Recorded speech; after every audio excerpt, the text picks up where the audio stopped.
Atentos al Señor, atentos a su palabra, déjalo que hable y proclame su mensaje. Atentos al Señor, atentos a su palabra, déjalo que hable y proclame su mensaje. El Señor esté con ustedes. Lectura del Santo Evangelio según San Juan. Tanto amó Dios al mundo que le entregó a su Hijo único, para que todo el que crea en Él no perezca, sino que tenga la vida eterna. Porque Dios no envió a su Hijo para condenar al mundo, sino para que el mundo se salvara por Él. El que cree en Él no será condenado, pero el que no cree ya está condenado por no haber creído en el Hijo único de Dios. Palabra del Señor.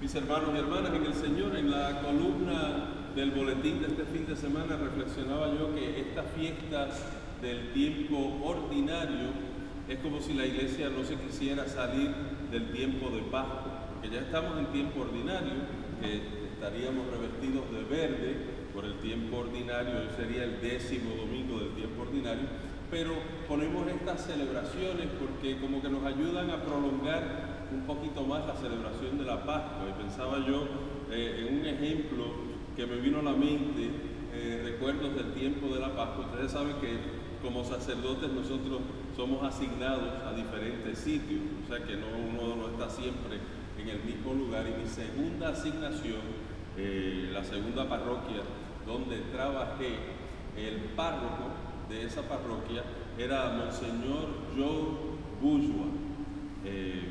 Yo trabajé con él como vicario parroquial por 4 años, un hombre muy inteligente, un hombre muy organizado con los ministerios de la parroquia, etc.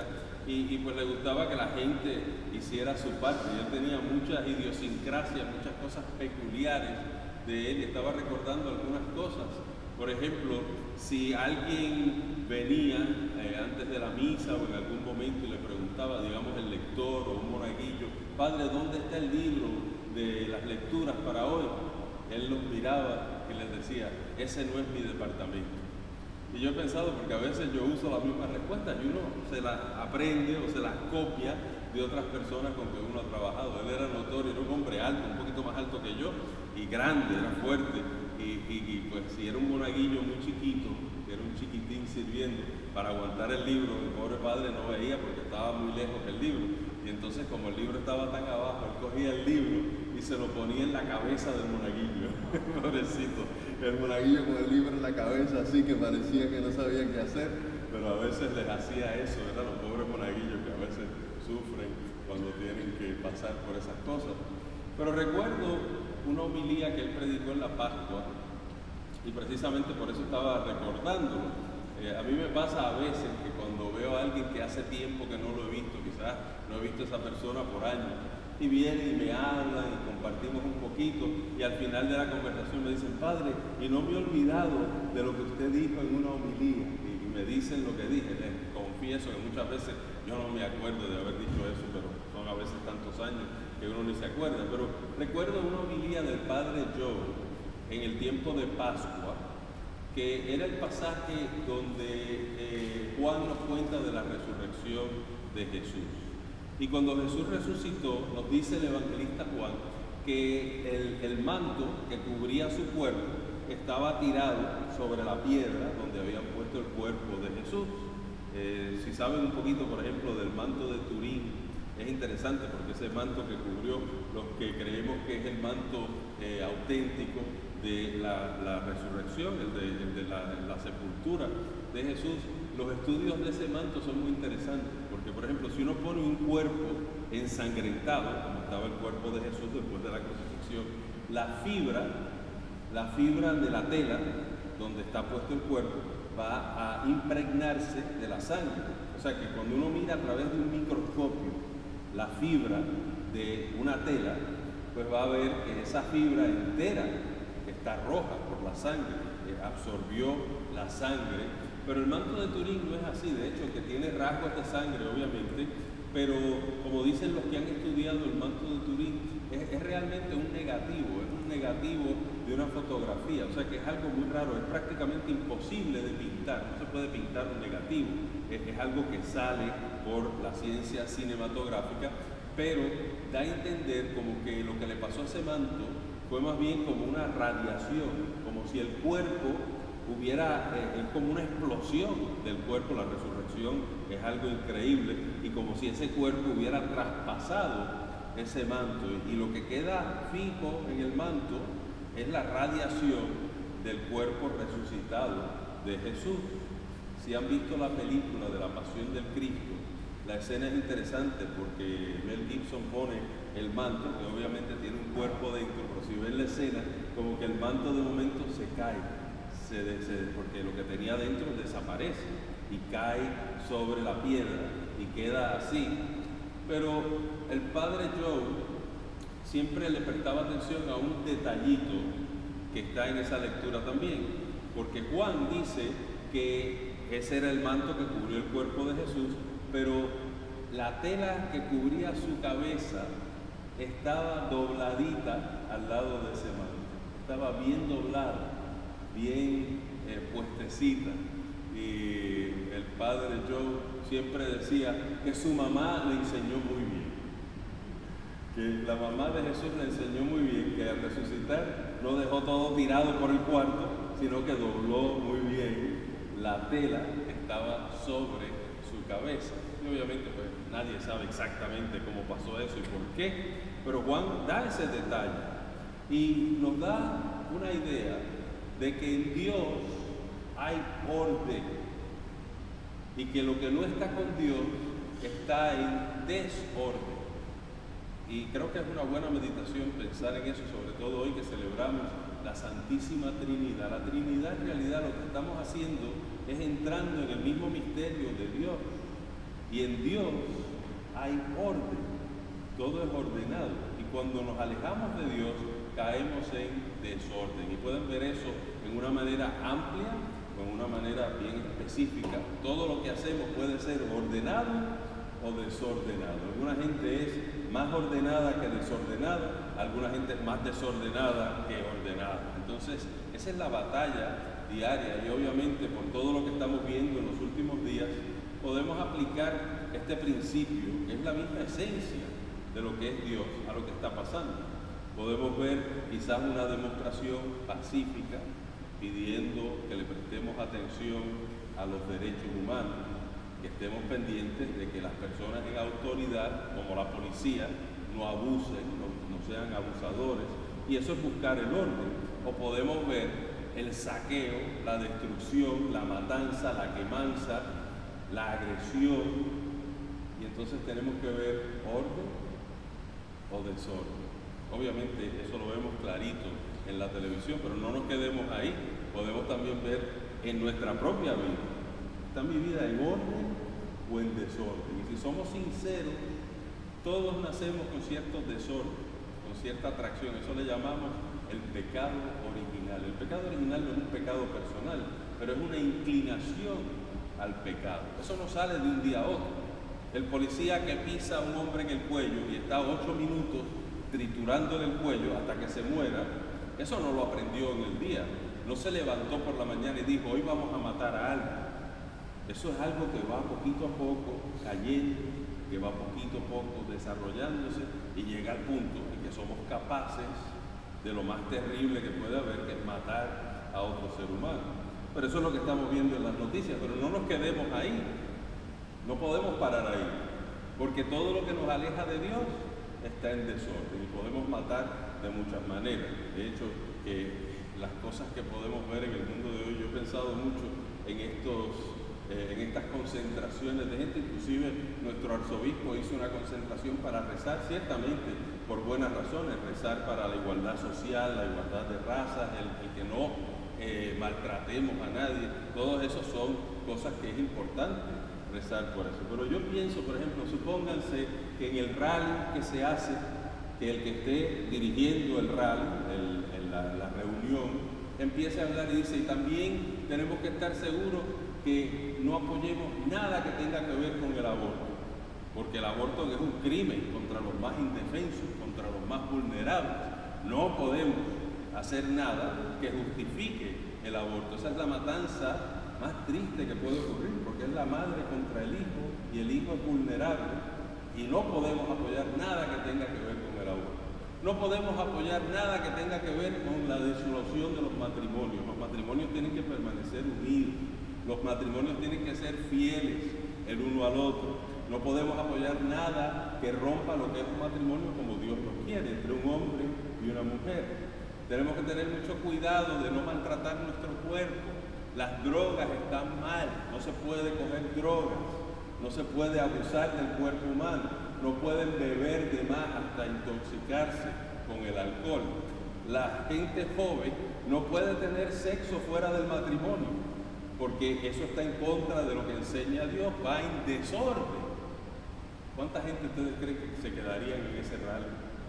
Yo creo que se queda el arzobispo solito, no hay más nadie, porque se iría todo el mundo, porque es que la gente no está dispuesta a aceptar ciertas cosas que están en desorden, pero que no las quieren sacar de su vida. Entonces es la misma realidad. No nos bloqueemos la mente como que solo estos saqueos, incendios, matanzas es lo único malo, no, sino que nosotros mismos tenemos que vivir con cierto orden, y lo fácil es apuntar el dedo a todo lo malo que vemos y no ver cómo es que yo no estoy tratando de ser más justo, de ser más amoroso, de ser más respetuoso de la vida de los demás, que yo no puedo apoyar las cosas que llevan a la muerte de otro ser humano, sea desde la concepción hasta los pobres viejitos que son vulnerables hoy también. Hoy en día, si usted es viejito en Europa, no quiere ir al hospital, porque usted va al hospital y una enfermera dice que ya usted vivió lo suficiente y le da una droga para matarlo y tienen pánico. Vayan a Dinamarca o países como esos, matan a cantidad de gente que son viejitas porque ya han vivido una vida larga, pero eso es un desrespeto a la vida humana. Y así vivimos. Y la Trinidad nos recuerda que en Dios hay un orden, que Dios es ordenado, que cuando ustedes recogen su casita bien y se aseguran que no haya basura en la calle, están reflejando la Trinidad. Cuando tiran todo por ahí, yo a veces veo a la gente, ¿verdad?, que van por la calle y sueltan una lata de lo que iban tomando, y yo le digo, ¡hey, se le cayó algo! Y me miran como si fuera loco, ¿no? Pues, lleve su basura y bótela en un sitio donde sea decente, no la tire por la calle. Pero así vivimos.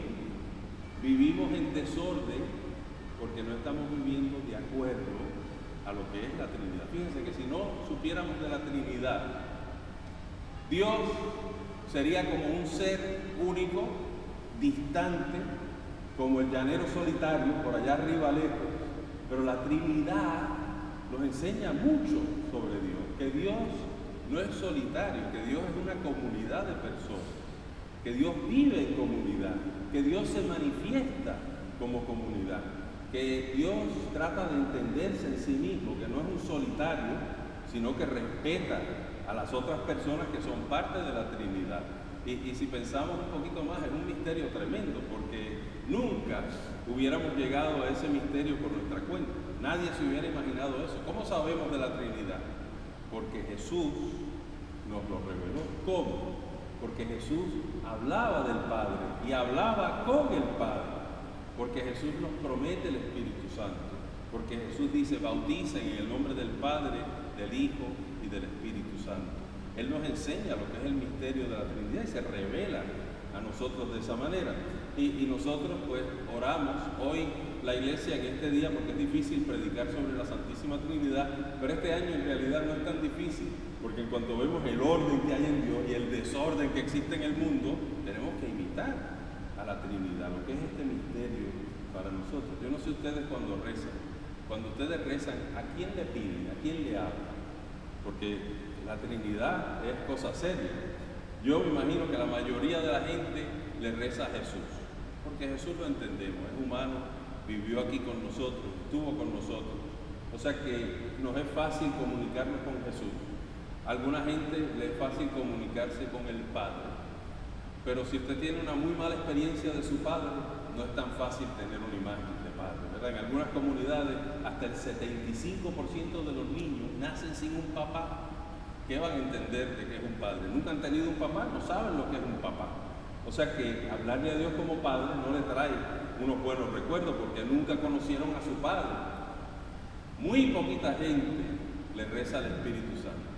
El Papa Pablo VI decía que el Espíritu Santo era el gran desconocido, que la gente no conocía, no le reza, no le pide.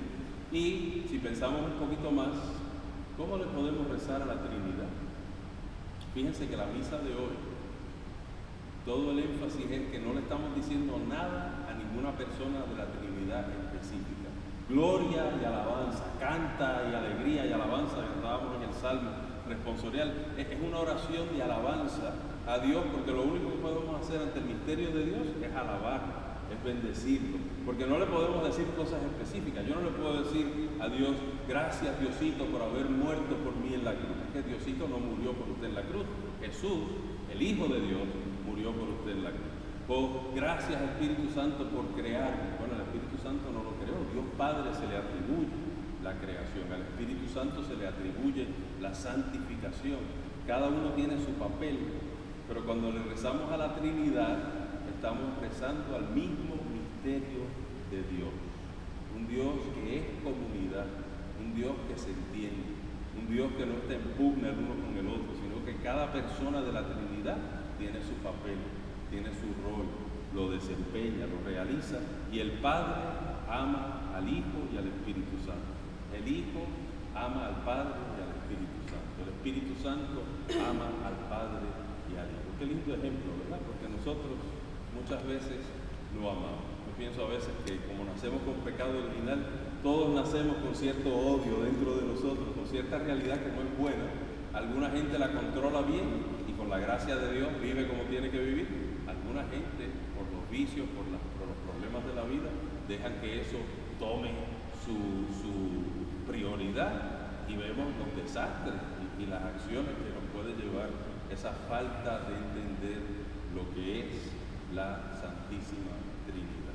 Así que hoy salimos con ese reto de esta misa, si podemos entender un poquito más lo que Dios nos quiere enseñar a través de su propio misterio, porque se ha querido revelar de esa manera, y que lo podamos poner por práctica, que podamos salir de la misa con esa idea, que yo no puedo menospreciar a otro ser humano, que lo que yo hago en mi ciudad, en mi trabajo, en mi familia, en mi vecindario, es una de dos cosas: o está de acuerdo al orden que existe con Dios, o al desorden que existe sin Dios. Cuando prendemos nuestras televisiones hoy en día vemos muchos desórdenes, porque no estamos con Dios, porque no hay líderes que nos recuerden esa realidad, porque estamos como ovejas perdidas que no sabemos qué es bueno y qué es malo, y hacemos lo que nos da la gana, y entonces obviamente vivimos en un desorden total. Vamos a pedir al Señor hoy que a través de este misterio de la Santísima Trinidad nos ayude a vivir con ese orden interior, que no señale tanto y vea cómo yo estoy viviendo ese orden que nos refleja la Santísima Trinidad, y pidámosle que Dios Padre, Hijo y Espíritu Santo nos enseñe a ser realmente una comunidad que ama como